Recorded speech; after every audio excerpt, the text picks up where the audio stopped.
because we know in the future, a lot of skills will be outdated. A lot of the things we know won't be relevant in the future.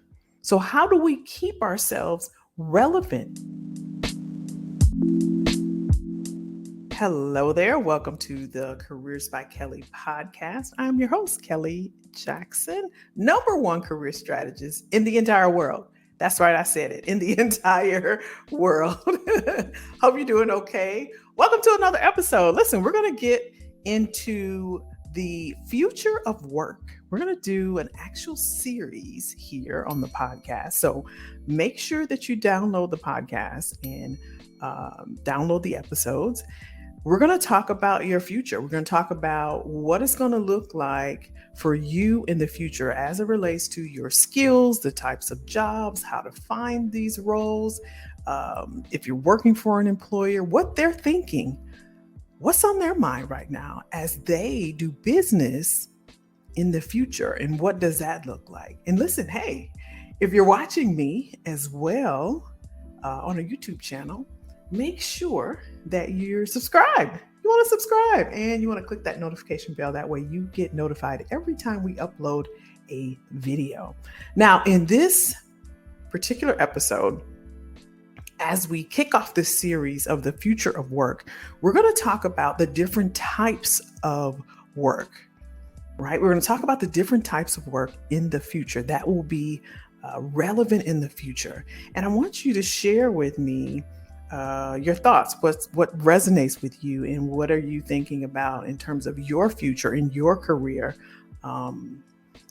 as it relates to the future of work. So let's dive in. I got my notes here. So we're going to talk about the different types of work. We know about full-time employment. Most of us are working full-time. And the difference is in the future, and I've talked about this on some of my live sessions, in the future, it'll be more about project-based work. So for instance, think about actually right now, the work that you're doing is based on a project, a deliverable inside of your current employer, right? And so certain projects need to get done. Now, it's different for different roles, but for the most part, there's certain projects that have to get done, whether they're 2 years out, 3 years out, 4 years out, 12 months out, whatever the case is, that's what you're working on. And so in the future, think about the roles as it relates to the work that you're doing. And again, we'll dive a little bit deeper into that in another episode. So in thinking about the different types of work, the project-based work is one type of work, project-based work. And it's just like it says, it's based off of a project. So when I was working in corporate America, a lot of the work that I did was contract work. And contracting is another type of work that will be around in the future. And that was based off of a project. I think my longest project was with Hewlett Packard. I was there for years.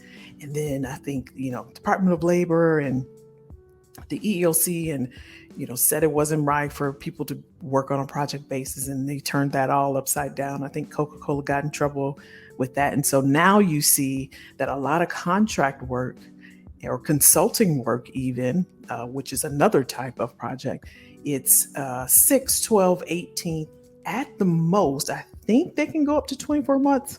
It might just be 18 months if I'm not mistaken, in terms of contracting work.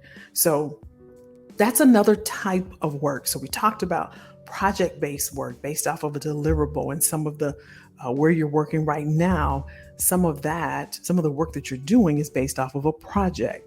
We're talking about now that contracting work. That's what I did for the majority of my career. And then when I got on and I went full-time for a few years, that's another type of work that you'll see more of in the future. The other type of work is gig work. You may or may not have heard of the gig economy, and that word actually comes from think about I think about rock stars from back in the day when they had gigs to go to. So think about they get called to do a gig, right? A musician or artist is what they call it now, all fancy now. They get called um, to go and do a gig. And so that means that they're there for a certain amount of time. They get a certain amount of money. They do their gig, they do their thing as an artist, I should say. As an artist, that's not what it's called, but as an artist, they do their thing and then they leave. Then they get another call and say, hey, can you come to San Francisco and sing at this music festival? That's another gig, right? And so they get, you know, the time frame and the number of attendees and what they're going to get paid, and that's a gig. And so there's something now called the gig economy. Think about your Airbnbs and your DoorDashes and your Ubers and your Lyft. People are actually taking those jobs, those positions, as their side hustles, as side gigs, right, to supplement their income. This will be more and more relevant in the future, this type of work. So if you're an Uber driver, you get off of your full-time job, right? You do your full-time job, whatever that is. Then you get in your car and you set the time. I'll work between, if you're in San Francisco, let's say you work between 6 and 9, close to the airport. You have the location, the area that you want to work. You know how much you can potentially make. Let's say you're close to the airport. This is a gig. You know what you're making. Your money is deposited. You can tell what you're making right off of your app. And then you go home, right? There's no boss. Nobody's looking over your shoulders. Nothing like that is happening. It's a gig. This is what you signed up for. This is what you want to do. Think of your Airbnb. You're a host. This is what you do. Your house is ready. You got people that come over for a set amount of time, for a set amount of money. That's a gig, right? DoorDash, I'm going to go and get your food for you. I'm going to go and get your groceries for you. It's this much money. I'm going to work this a lot of amount of time, and that's my gig, right? And so in the future, you'll see a lot more gigs happening. And I think I read somewhere that most of the gigs now that are happening, I think it was $500 a month. So a lot of people they're using these side gigs to supplement their current income. So as this gig economy continues to evolve, we'll see that some of this, and I'm predicting this, is going to be full-time for some people. Now, whether or not it's enough money to live off of, we'll have to see what that looks like. But in terms of the type of work for the future, the gig economy is huge. And you can look into that. You can Google that and learn more about that as well. Or if it's something you're interested in, you can always reach out to me. This is something that we can talk about as well, to see how you set yourself up and position yourself to work in this gig economy. And how do you market yourself in a gig economy? What does that look like? How does that work? You can go to attractopportunities.com. I have a free training over there. Once you go through that training, there's an opportunity for us to connect offline, and we can talk about that if that's something that you want to do. Now, another type of work. So we talked about project-based work. We talked about the contracting work. We talked about the gig economy and the gig work. And then, of course, the full-time work, right? To wrap this section up, the full-time work, that's what most people, as I mentioned earlier, that's what most people do, right? Is working the 9-to-5 job. And this is where you have your benefits, right? Your 401k, and they match it, and your PTO and your healthcare, your Medicare. So a lot of people are thinking about that. Well, if we're moving towards a gig economy, I am maturing, right? I am of a certain age, and I need to have my healthcare. I need to have the 401k match. I'm going to be retiring. So these are some of the things that I need. And so as I did some additional research on this, there was a study done by McKinsey that they talked to 31,000, I believe. I think it was 31,000 employees. They surveyed 31,000 full-time employees and self-employed workers in early 2022. This was across 31 markets globally. And three broad trends, they say, emerged from this survey. First, leaders need to be flexible and embrace hybrid work. There's no going back. There's no going back. And when they say no going back, they mean before the pandemic. Employers need to embrace the fact that people want the flexibility of hybrid work, period. So in the future, when you talk, as we talk about the future of work, this is something they may as well go ahead and adopt this, because this is what it is. You already see people quitting, the Great Resignation, what is the other one? Quiet quitting. So there's movements on this thing. So they need to go ahead and adopt that. And this survey is saying, listen, we've talked to all of these employees and even the self-workers, right? The self-employed workers, the Uber drivers, the Lyft drivers. The leaders need to be flexible and they need to embrace and adopt hybrid work. That's what came out of this study. The second thing that came out of this study is that productivity, it needs to be redefined. It needs to be measured more accurately, right? There's a disconnect, according to this study, there's a disconnect between employees and employers on how they perceive productivity. I recently did on a live session. If you're not connected with us on YouTube or in our career club, Kelly's Career Club, you can search that on Facebook. I did we talked about an article where this guy sued this company and he won just shy of $73,000 because the company said that he didn't have his camera on for 8 hours. They wanted his camera on to monitor him for 8 hours. That's nuts to me. I think that's nuts. If you're watching me on YouTube, you can click around somewhere here and you'll be able to check out, you can check that session out that we did. But what this is saying is that, listen, y'all need to take another look and redefine how you're going to measure how productive we are, right? There's a disconnect between here, right? And it also says 4 out of 5 Asian workers, which is 80%, say that they're as productive or even more productive at home. And it goes on to say, again, this is a survey done by McKinsey and Company. It says, but then 2/3 of leaders say that productivity has been negatively impacted. Leaders perceive that this stems from reasons such as having to care for family at home, missing the sense of community, or even struggling with a dependency on technology. And the tendency, check this out, and the tendency sometimes to micromanage. Productivity is critical for the world to progress towards more inclusive growth. You know what this says to me? This plainly says to me that employers and leaders don't trust their employees to do the work at home. Period. If they did a survey, right? It says right here, they did a survey, 31,000 people, and they're like, look, this is what came out of this. Y'all don't trust your employees.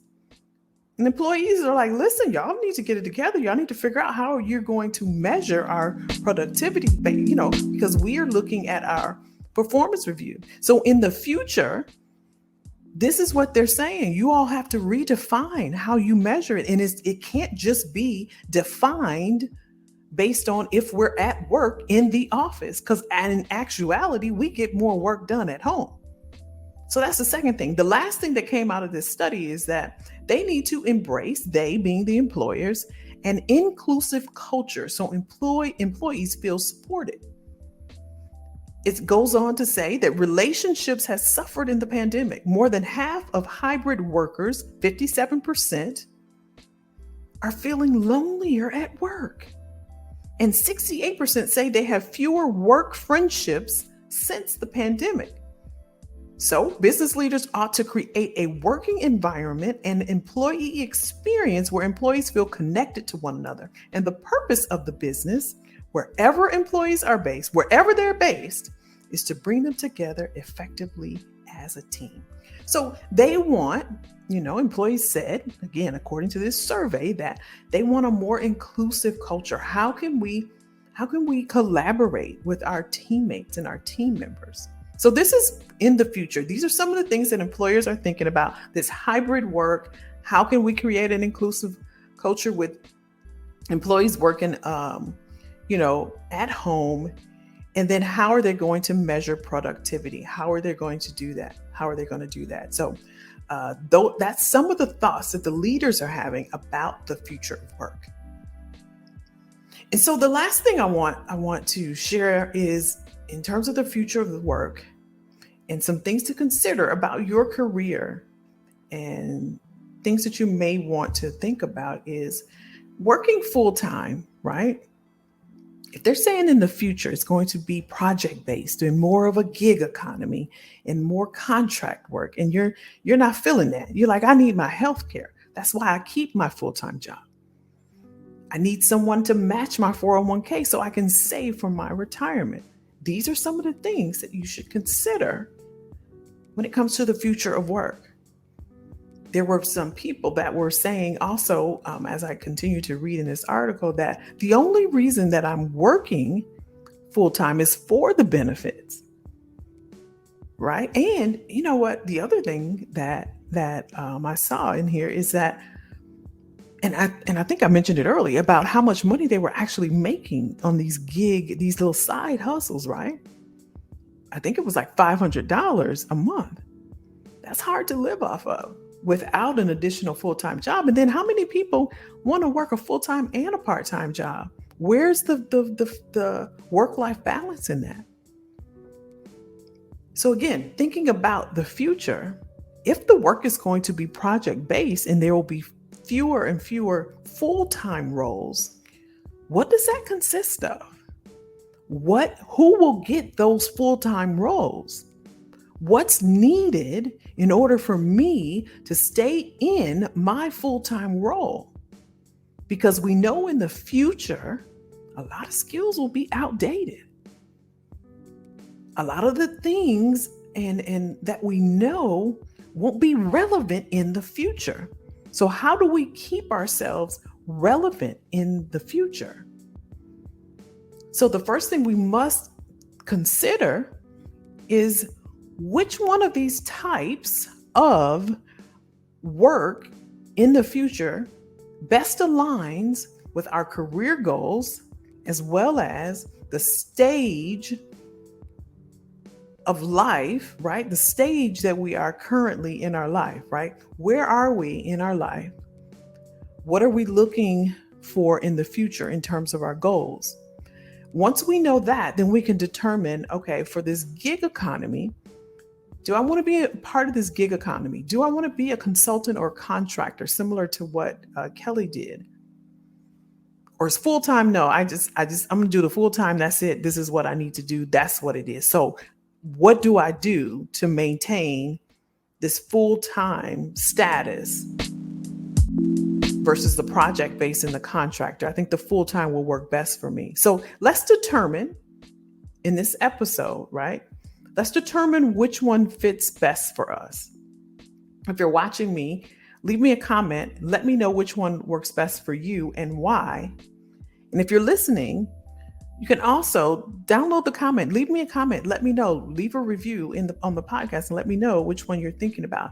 In the next episode, we're going to get into the skills. What is it going to take for us to retain our employment? What skills will be outdated?